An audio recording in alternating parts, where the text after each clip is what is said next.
Sup. My name is Ray for the TheYugiohCouncil. This is called every time we do it every Monday, but sometimes Tuesdays, depending on what we're actually, posting up. And yesterday, posted up a bunch of different videos. There was a playtesting session of Red Eyes, there's Lightsworn, there's Heroes. Some more deck profiles to go out today, but not too many, because we're going to be over our normal location filming. So, we're gonna be getting you guys new footage again for the new formats, and then Friday same kind of thing, but yet we still get stock market out. But that's irrelevant. Let's talk about the new ban list, and I'm gonna just start with meta stuff first, and then just work my way into everything else. So I'm going to be working on a top 10 countdown of the top 10 decks for the format. But I really just want to talk about Cleaforts because everyone says that they're pretty much dead, quote unquote. I think that people are underestimating Cleaforts and Cleafort players of resilience. They're going to. I know. Trust me. I know shit got hit, but I don't think they're going to just die off the face of the earth. It's kind of like saying, "Hey, Burning Abyss lost tour guide, so of course they're falling off the face of the earth." It's not really true. They're still going to be up there, but the big daddy boy is still going to be Netcloths, and Netcloths did lose out on. One Brio and two Proper Rights, those are big hits, but they're easily replaceable by Upstart Goblin or other techs, so we'll see where that goes. But I think the meta is going to be defined between Cleaforts, Netcloths, Burning Abyss, possible Rogues, and I want to say, like just freaking things that are coming up that we don't see yet. Maybe Shaddolls, just maybe. I doubt it because of the speed of everything else, but you never know. They could randomly pop up and just win one. Can have that Infinity effect where people just start playing it again because of the flexibility between builds. So let's talk about the big hit to Burning Abyss was Tour Guide. Now, the one thing that really does affect the deck is now they can't really spam out as much when they have back row. When they don't have back row, they could just still do what they normally do. They're also getting a fusion, so thanks, Konami. On top of this, Netcloths, let's go back to Netcloths real quick. They still have Jin, release of Rituals, so that's still busted as fuck. So Book of Moon, and it's not really busted as fuck, it's just the deck makes it busted as fuck. Book of Moon, Book of Eclipse, these are still going to be great things to side against this deck, to use against this deck, and not have to worry about it.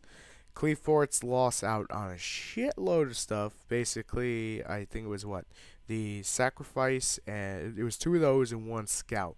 So that's a lot of search power out of the way. But I think people are still underestimating the deck, and it could easily reloop the equip card. I know I think it's one with the sword. It basically allows you to bring it back, kind of thing, and then use it again. So I think the Scout was the bigger hit than anything with that deck, and we'll just have to see how that plays out. But the big one that I kind of spoke about is Crush Card Virus. Being so good against certain decks. I actually want to retract that statement completely. No, well, not 100% completely. It's still great, but I think Raigeki is still the better card out of the 2 of them.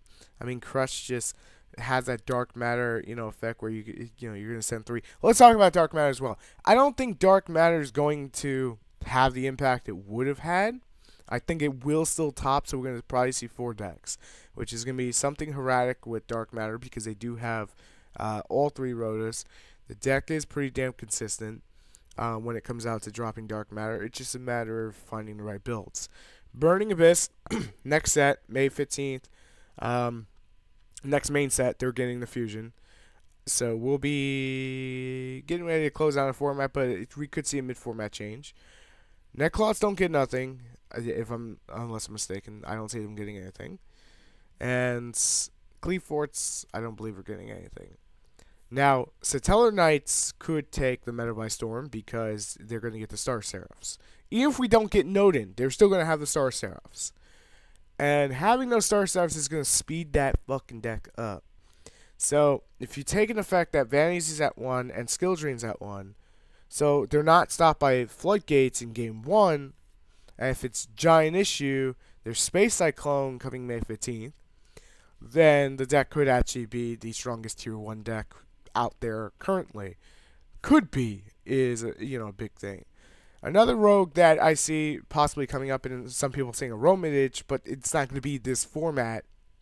This format's basically plant-wise is either going to be plant synchro, some weird plant deck like Gigaplant, or Sylvans. Sylvans are great right now with 3 freaking Lone Fire. They have all the consistency they could ever want in the world, and people should not underestimate them. They're going to be pretty damn nice. But I don't think they're going to be tier 1. That's me being respectable saying that.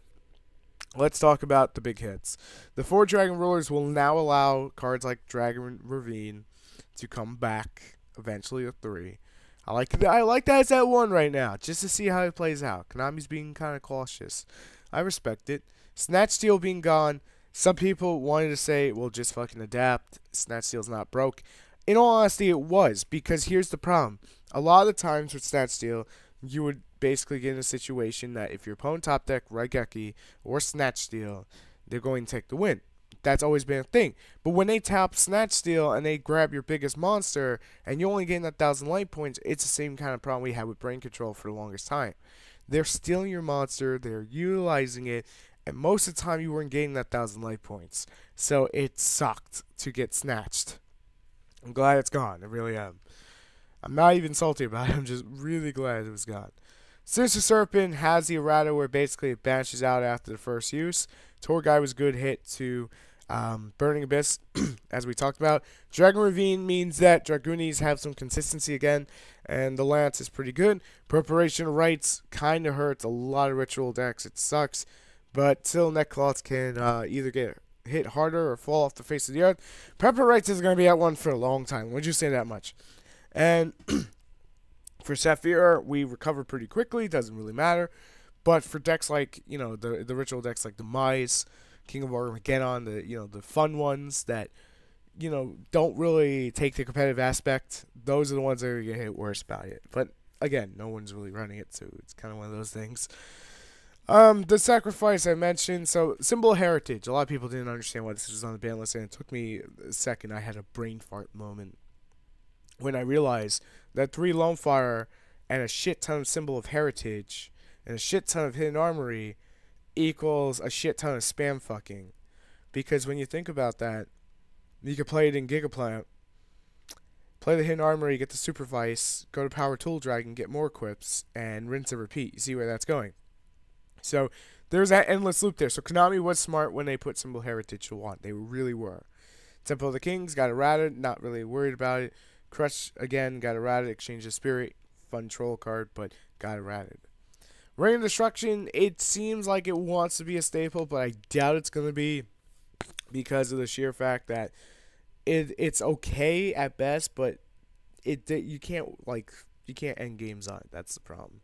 Skill Drain being at 1, I know a lot of you Ying Zing players. Let's talk about the big thing that got hit with Skill Drain. It wasn't Ying Zing. Ying Zing actually gets a little bit of a benefit off it, and you'll understand why in a moment.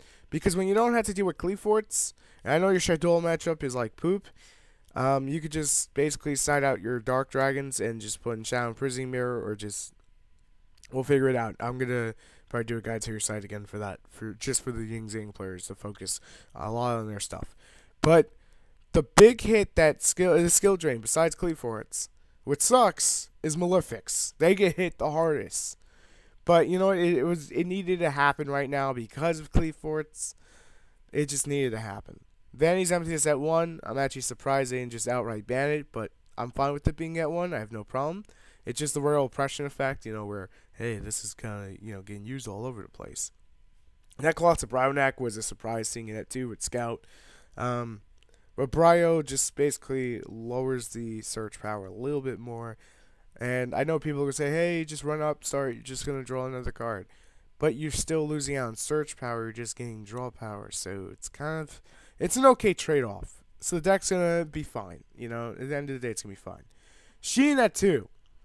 I don't see Six Samurais rising up out of, just nowhere and just taking the better. I don't. Remember, they lost out on 2 vanities. If they chose to run vanities, they lost out on 2 of them. So it kind of sucks.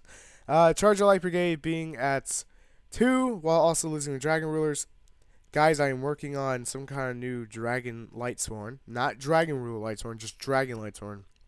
And So far from what I'm developing, its Phantom of Chaos is really damn useful for banishing out Eclipse, and then just Chaos monsters to banish everything, but it's finding the consistency. So until I find consistency to the point that we had it with Dragon Rulers, I'm not really going to be posting that. I'm getting there, but it's just a pain in the ass. But 2 charge makes me extremely happy, but we'll have to see how it plays out. We are 1 card away, no, 2 cards away from just OP as fuck Lightsworn, which is basically 3rd charge, 3rd honest, and the deck's like just powered up. But in the same aspect, I hope honest doesn't go to 3, because then every other light deck 3 honest is just gonna be ridiculous. Let's talk about Sacred Sword of the 7 stars. Since the Dragon Rulers are off, you can put this back at 2. It just clears up the ban list a little bit. If it doesn't do anything in this format, well, it's going to go to 3.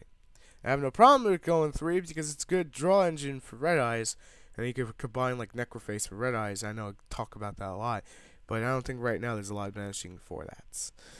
Another one that could rise up out of nowhere is Fire Fist, because they play the good amount of back row. You know, they're fast, well, sort of fast.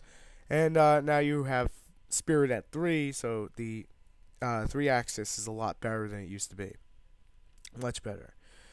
Let's talk about the, let's see. I'm going to skip the mini Chaos Dragons, the mini Dragon Rulers, because they're irrelevant. The only reason they're off the list at 3 is because the Big Daddies went on the list. It's just to clear up space. Bestiary being at 3 is not going to do anything. And just to make this clear, it was at 1 the previous format. So I'm actually shocked. Right there, I'm highlighting. You can see it was limited. The one thing I'm actually shocked with BCR, or Bestiary, however you want to phrase that, is that they actually took it from 1 and put it to 3. So that actually caught me a little off guard. Will GBs be tier 1? No. Will they be better than they've been the past 9 formats? Oh, hell yes. You know, there's no question about that. It's great. Gores being at 3, there's a possibility of, if people would actually use it, Netcloths can use it, because they, you know, if basically if you're gonna get over Netcloth's field, then you're really not going to have to, you know, then they're going to be able to drop Gores. But again, it comes down to Jhin, it comes down to mirror match, it comes down to deck building, it comes down to a lot of shit. So at the end of the day, it's not really worth it. But some decks can utilize Gores at 3. Red Eyes possibly being one. Right now, I'm not really playing it, but you know, it's level 7, so that's one reason I'm saying that. We talked about Lone Fire, so I'm gonna skip Lone Fire. Goyo being at 3, no real effect, just another level 6 you could choose. And Heretic Seal of Conviction we talked about. So that's everything needed to talk about on the ban list. Some things I kind of wanted to happen. No, honestly, again, I'm going to say this nicely again. I don't care if Stratos comes back or doesn't. The only reason it should is just to clear up room off the ban list, because it's not going to do jack shit. You know, that's my standpoint on it. Can't have it more than 1, and, well, you can't just always keep it banned forever unless you're going to rattle the shit out of it, which I don't see happening. In the future, I think we're going to get Chaos Emperor Dragon coming back because of the errata, and I think we're going to get Dark Magician of Chaos coming back because of the errata. And at some point, we're probably going to get some big heavy back row destruction, whether that be Harpy's Feather Duster or Cold Wave or Heavy Storm, wherever the case may be. I think we'll get it at some point. I'm going to go out on a limb and also say we'll probably get Trishulia back at some point, the normal Trishulia, and possibly Zen Mighty. Why do I say all this when they have it in the OCG? Because TCG Konami just gave us the erratas. So we're definitely probably going to get, you know, Chaos Emp, and we'll get the Dark Magician of Chaos when they find a place to print it, and it actually makes sense for them to make profit. I think that's fair enough to say, right? Okay. Thank you guys for watching. I know some of you were requesting this, and I know I have about 45, 50 deck profile requests. I have them all jotted down and whatnot, but just in case you don't see it and stop asking for UA for the last time, we're filming it today. Hopefully, it's up to Mikey, because #Mikey. But thank you guys for watching. I know some of you requested this and about 50 deck profiles, but if you still want to request more, please do so. You guys make it fun for me to get up in the morning and just do this. So thank you, and I will catch you guys later. That's the cat going nuts in the back. Anyway, thanks for watching. rate, comment, subscribe. See you later. Peace.